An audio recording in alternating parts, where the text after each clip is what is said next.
تو ہم اگر وہ لے کے بیٹھے تو پورا وقت 2 گھنٹے اسی میں لینا پڑے گا. تو لہٰذا ہم جو ہے 29ویں پارے میں ہی ختم کر دیں گے آج.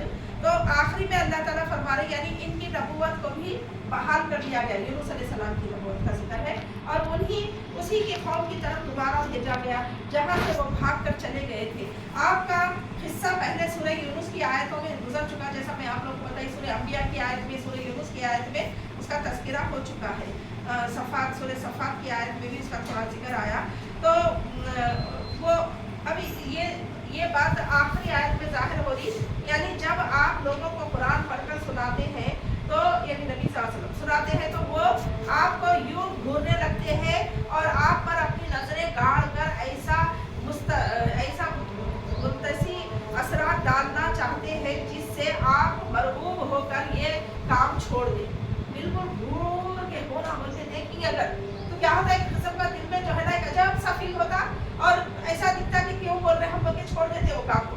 اس طریقے سے اللہ تعالیٰ قرآن کی آخری آیت میں ذکر کر رہے کہ تمہیں ویسا فیل کرانے کی کوشش کرتے, کھولا بول کے آپ کو گھورتے جان بوجھ کے تاکہ آپ مرعوب ہو جاؤ اور وہ کام چھوڑ دو. پھر بڑی حقارت کے ساتھ دوسروں کو بتاتے ہیں کہ یہ تو دیوانہ اثر ڈالنا چاہتا ہے جس سے آپ مرعوب ہو کر یہ کام چھوڑ دیں. دیوانہ بولتے رہیں گے تو آپ کیا ہے شرمندہ ہو کے یہ کام کو جو ہے نا چھوڑ دینا.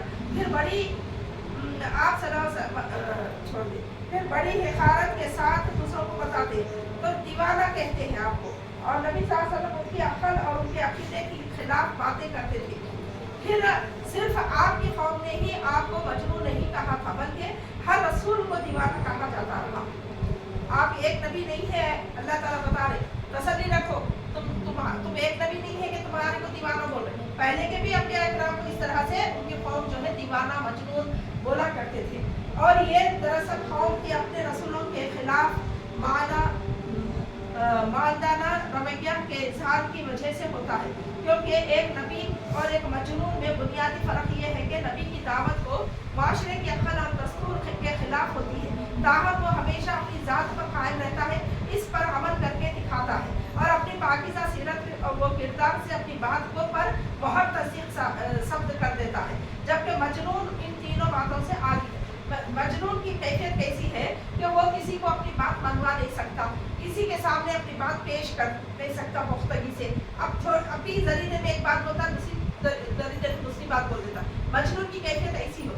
اور مجنون نہیں ہے آپ, اے نبی تم مجنون نہیں ہے کیونکہ تم اپنی بات کو منوا رہے ہو, خود اس پہ عمل کر کے دکھلا رہے ہو, تو تم مجنون کیسے ہو سکتے ہیں. بول رہے تسلی دے رہے اللہ تعالیٰ باتوں سے کہ تم مجنون نہیں ہے. مجنون کی کیفیت یہ ہوتی ہے کہ وہ اپنی بات سے ذریعے پھر جاتا. آپ اپنی بات پہ ڈٹے رہتے, منواتے اور سمجھاتے اور خود بھی عمل کرتے, تو آپ کیسے مجنون ہو سکتے ہیں. اب آخری آیت میں بتا رہی کہ یعنی جو قرآن تم ان پڑھ یعنی جو قرآن تم ان پڑھ کر سنا رہے ہو, نہ اس میں کوئی دیوانگی کی بات ہے اور نہ آپ میں ہے. دونوں باتیں بتا رہے کہ جو تم قرآن سنا رہے ہو, کیا قرآن دیوانہ سنا سکتا؟